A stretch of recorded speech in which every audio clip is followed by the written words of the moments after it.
everyone, thank you for joining us today. I'm Sarah and this is Heather, our Head of Family Support Services. This week is Hospice UK's annual campaign Dying Matters Week, and this year's theme, The Way We Talk About Dying Matters, focuses on the language that we use and conversations we have around death and dying.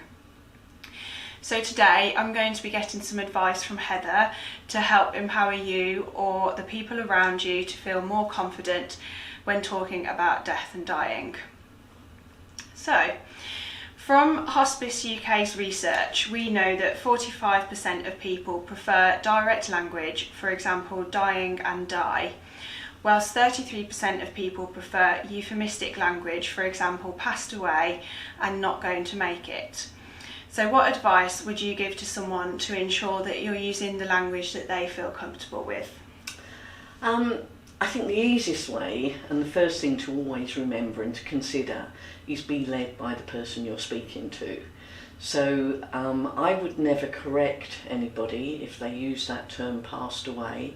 It's not a term that I would use because I think honest language is much better. I think if we say what we mean, then it will help take some of that stigma out of those words that we feel so uncomfortable with.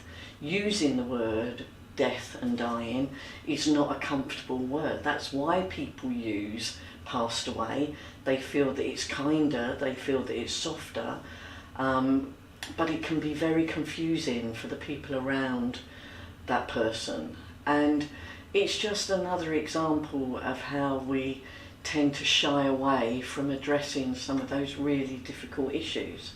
So I would always use that term myself.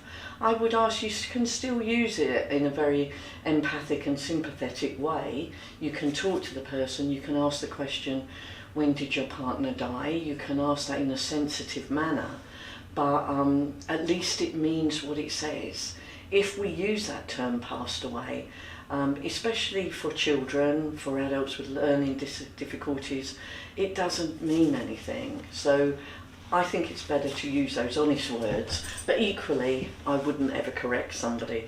If they feel more comfortable using that terminology, then I would go along with that, but I would just be using my own terminology alongside that, if that makes sense. Yes, definitely.